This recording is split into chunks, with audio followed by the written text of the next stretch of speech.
Assalamualaikum warahmatullahi wabarakatuh. Bertemu kembali kita dalam pembelajaran IPS. Kali ini kita akan membahas tentang faktor-faktor penyebab dan penghambat perubahan sosial dan budaya. Tentu kalian sudah paham tentang pengertian dan bentuk-bentuk perubahan sosial budaya sebagaimana yang sudah kita bahas pada pertemuan sebelumnya. Nah, di sini kita akan membahas tentang faktor penyebab dan penghambat perubahan sosial budaya. Faktor penyebab perubahan sosial budaya itu terdiri dari yang pertama, bertambah dan berkurangnya penduduk. Yang kedua, penemuan baru. Yang ketiga, konflik. Yang keempat, terjadinya pemberontakan atau revolusi. Yang kelima, terjadinya perubahan lingkungan alam. Yang keenam, peperangan. Dan yang berikutnya adalah pengaruh dari kebudayaan masyarakat lain. Mari kita diskusikan bersama satu persatu faktor-faktor penyebab perubahan sosial budaya yang sudah kita sebutkan tadi. Yang pertama adalah bertambah dan berkurangnya penduduk. Nah, mengapa perubahan jumlah penduduk dapat menyebabkan terjadinya perubahan sosial budaya? Tentu perubahan jumlah penduduk ini senantiasa terjadi. Dari hari ke hari, waktu ke waktu, jumlah penduduk ini selalu berubah. Ada yang lahir, ada yang mati, ada yang berpindah tempat atau migrasi. Nah, bagaimana pengaruhnya perubahan jumlah penduduk ini terhadap perubahan sosial budaya? Tentu saja jumlah penduduk di setiap wilayah atau provinsi maupun pulau-pulau juga berbeda, dengan angka pertumbuhan yang berbeda pula. Jumlah penduduk yang besar di Indonesia menjadi permasalahan serius, terutama di daerah perkotaan. Semakin besar jumlah penduduk, semakin banyak permasalahan yang dihadapi oleh suatu daerah. Nah, ini contohnya adalah yang terjadi di kota-kota besar. Permasalahan penduduk ini sangat berpengaruh terhadap kondisi perubahan sosial budaya di suatu tempat. Yang berikutnya adalah penemuan baru. Seperti di gambar ini kita bisa lihat di situ adalah gambar adanya handphone ya. Gambar handphone ini bisa merubah budaya seseorang atau suatu kelompok masyarakat. Kecanggihan aplikasi handphone yang berkembang saat ini misalnya itu tidak diragukan lagi. Nah, apa yang latar belakang dari pembaharuan handphone ini? Awalnya handphone ditemukan sebagai alat komunikasi suara saja untuk berteleponan. Kemudian pada perkembangannya handphone itu dapat mengembangkan pesan tulisan atau message. Berikutnya muncul lagi handphone yang ada kameranya, radio dan internet. Nah, seperti yang terjadi saat ini, manusia atau masyarakat sudah tidak lagi dapat terlepas dari yang namanya aplikasi maupun perangkat handphone ini. Seperti contohnya kalian yang saat ini sedang melakukan pembelajaran secara online. Nah, kalian tentu saja akan memerlukan handphone ini sebagai alat untuk belajar. Adanya penemuan handphone ini juga akan berdampak, ada positifnya, ada negatifnya. Contoh dampak positifnya adalah yang seperti kalian lakukan sekarang ini. Dengan handphone kita bisa melakukan pembelajaran jarak jauh. Namun tidak hanya dampak positif saja, dampak negatif dari handphone ini juga banyak. Contohnya adanya penipuan, perilaku kejahatan menggunakan handphone dan sebagainya. Nanti akan kita bahas lebih lanjut pada pertemuan yang lain. Kali ini kita akan melanjutkan tentang faktor pendorong perubahan sosial budaya. Yang ketiga adalah konflik. Manusia tentu saja beragam. Keberagaman manusia ini memunculkan keanekaragaman budaya, baik agama, suku, bangsa, ras. Nah, adanya keberagaman tersebut memperkaya multikulturalisme bangsa. Namun, keberagaman ini juga membawa proses sosial yang negatif yang disebut dengan konflik. Karena adanya perbedaan-perbedaan ini, maka muncullah konflik. Tentu kalian pernah mendengar istilah bertengkar atau kamu sendiri pernah bertengkar dengan saudaramu. Tentu hal ini dilatar belakangi dengan adanya perbedaan pendapat, maka terjadilah pertengkaran. Contoh kecil itu disebut sebagai konflik. Nah, pada contoh yang besar, konflik ini bisa terjadi antar individu, antar kelompok, kelompok dengan kelompok, atau individu dengan kelompok. Seperti yang terlihat di dalam gambar ini adalah gambar orang yang sedang melakukan demonstrasi. Nah, ini adalah contoh dari konflik. Terjadinya revolusi atau pemberontakan. Revolusi atau pemberontakan dapat menyebabkan terjadinya perubahan sosial budaya. Banyak contoh revolusi atau pemberontakan yang terjadi di dunia. Seperti yang terjadi di Mesir, seperti yang ada di gambar ini. Nah, ini adalah proses demonstrasi besar-besaran yang terjadi di Mesir, menuntut agar Presiden Hosni Mubarak yang telah berkuasa 30 tahun untuk melepaskan jabatannya. Protes menggunakan teknik pemberontakan sipil dan kampanye yang melibatkan serangan, demonstrasi, pawai, dan pemanfaatan media sosial seperti Facebook, Twitter, YouTube, atau Skype untuk mengorganisir, berkomunikasi, dan mengumpulkan massa. Nah, ini terjadi pada masa sekarang. Kenapa Hosni Mubarak ini dituntut untuk turun? Ya, mungkin karena adanya ketidakpuasan dari masyarakat Mesir akan kepemimpinan Hosni Mubarak.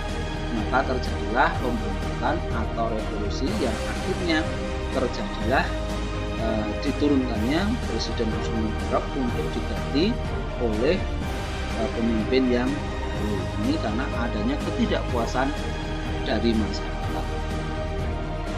Yang kelima adalah perubahan lingkungan. Coba perhatikan gambar yang ada di layar kalian. Ini adalah gambar kabut asap. Nah, ini sering terjadi di tempat kita di Banjarmasin dan di Kalimantan pada umumnya.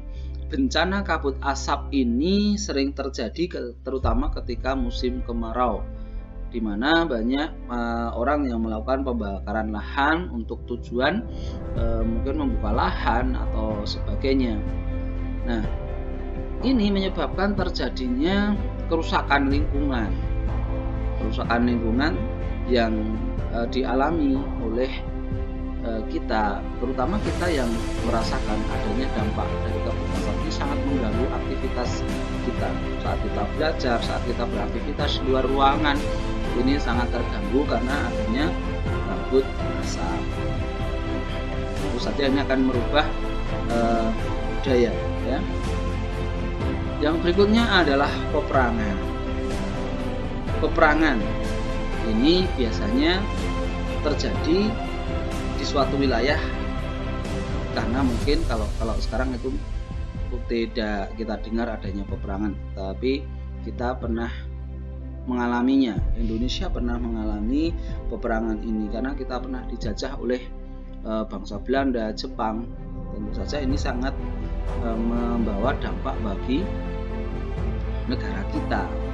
Ya. Perubahan sosial budaya yang terjadi akibat Indonesia pernah dikuasai oleh bangsa asing, misalnya Jepang, ini menyebabkan Indonesia itu mengalami permasalahan di beberapa bidang. Antara lain misalnya bidang sosial.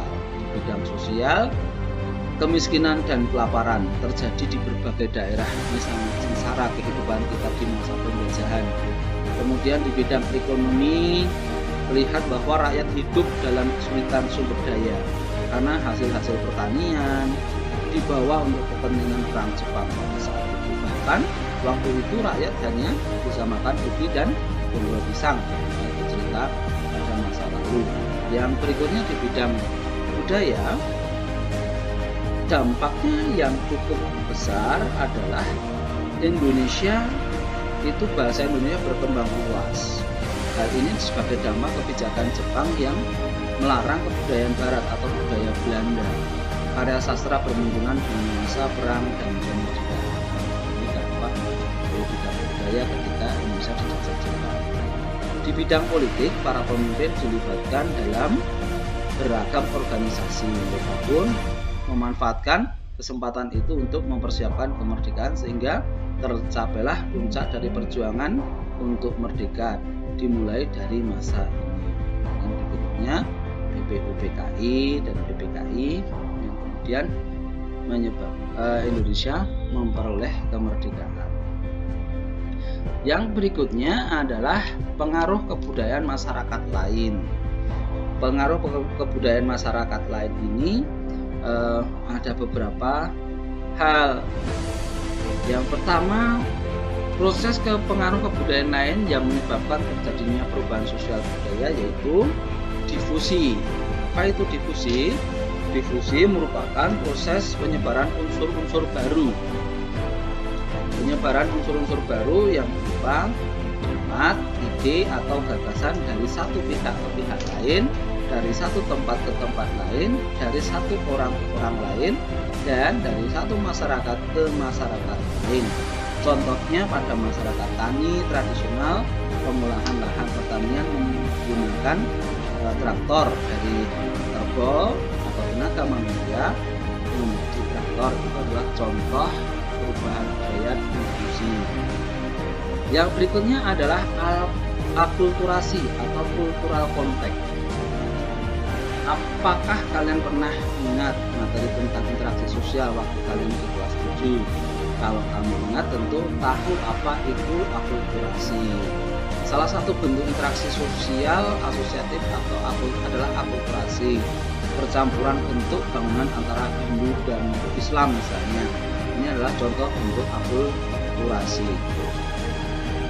Kemudian lambat laun budaya itu bisa menyatu dalam satu kebudayaan sendiri atau menjadi budaya asli tetapi tidak menggunakan ciri-ciri dari kebudayaan.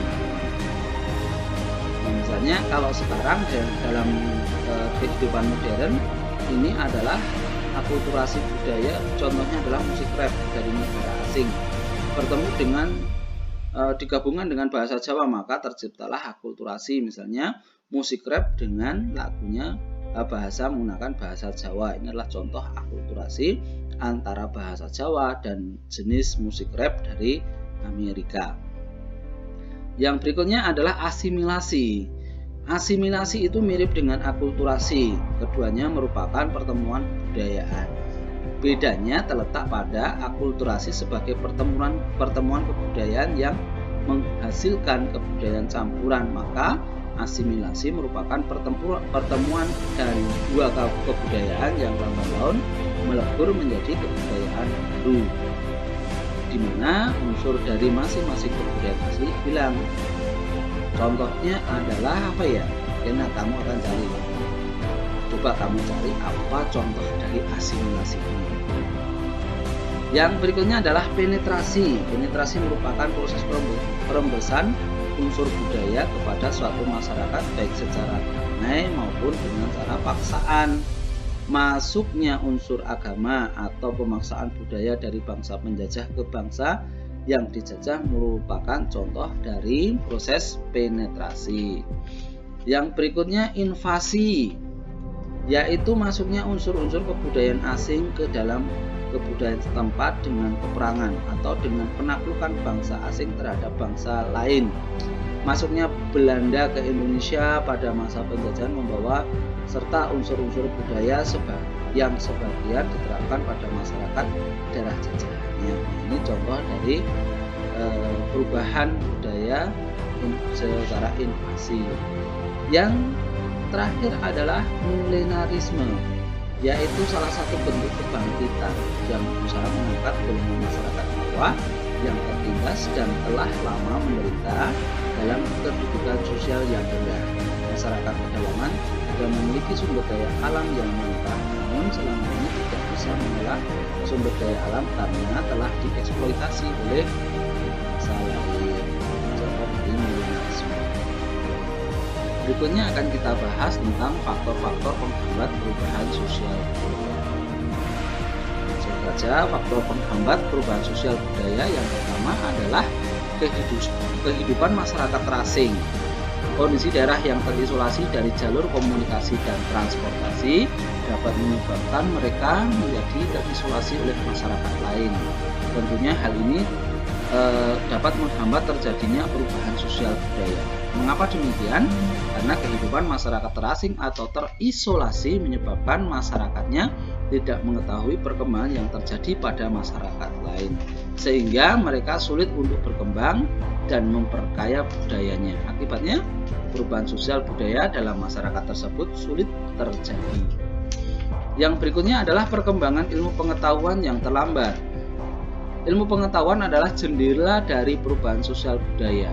Ketika ilmu pengetahuan berkembang dengan baik, sudah pasti masyarakat yang bersangkutan akan mengalami perubahan sosial budaya dengan cepat. Namun sebaliknya, apabila ilmu pengetahuan dalam masyarakat lambat, maka perubahan sosial akan berjalan lambat. Yang ketiga, sikap masyarakat tradisional. Masyarakat tradisional adalah suatu masyarakat yang memelihara, menjaga, dan mempertahankan tradisi, adat istiadat, sistem nilai, sistem norma, dan bahkan sistem kebudayaan yang diwariskan oleh generasi pendahulunya.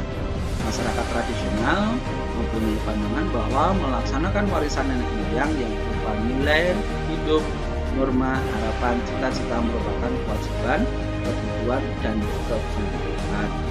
Berbeda dan antara masyarakat tradisional dan pedesaan. Masyarakat pedesaan belum tentu masyarakat tradisional, ada juga masyarakat pedesaan yang mudah dan tetapi sikap masyarakat tradisional yang ditekankan adalah pada sikapnya, bukan tempatnya. Adanya prasangka terhadap hal baru atau asing. Perasaan dan prasangka menimbulkan sikap yang acuh, tidak peduli, bahkan antipati terhadap sesuatu yang baru dari luar masyarakat. Hal ini biasanya diawali dari adanya trauma. Contohnya adalah bangsa Indonesia yang pernah dijajah. Jadi adanya budaya baru yang masuk ke wilayah kita itu memunculkan perasaan dan prasangka dari masyarakat. Namun ada masyarakat yang memang menanamkan sikap kepada warganya bahwa sesuatu yang berasal dari luar masyarakat hanya akan merusak alam dan kehidupan mereka. Hal inilah kemudian membuat suatu masyarakat tidak mengalami perubahan sosial. Contohnya kalau di Indonesia adalah suku Baduy yang ada di Jawa Barat ya. Suku Baduy itu yang ada di Banten, Provinsi Banten, itu adalah contoh dari masyarakat yang menjaga tradisinya atau tidak bisa memasukkan hal-hal yang berasal dari luar ke dalam budaya. Adat istiadat atau kebiasaan. Adat merupakan suatu pola perilaku bagi anggota masyarakat yang dilakukan berulang-ulang untuk memenuhi kebutuhan pokok. Adat biasanya bersumber dari nilai tradisional yang telah mengakar pada kehidupan suatu masyarakat. Adat istiadat telah mereka nikmati sebagai bagian dari kehidupan mereka. Nah, demikian tadi adalah faktor pendorong dan penghambat dari perubahan sosial dan budaya. Terima kasih atas perhatiannya. Sekian dan terima kasih. Assalamualaikum warahmatullahi wabarakatuh. Nah, demikian tadi penjelasan dari Bapak. Bagaimana kalian bisa memahami apa yang sudah Bapak jelaskan tadi? Kalau belum, kalian boleh mengulangi, memutar kembali apa yang sudah Bapak jelaskan tadi. Kemudian, kalau sudah paham, nanti kalian silahkan mengerjakan apa yang sudah Bapak berikan tugasnya kepada kalian. Jangan terlambat mengirim tugas. Terima kasih. Tetap jaga kesehatan, tetap semangat. Assalamualaikum warahmatullahi wabarakatuh.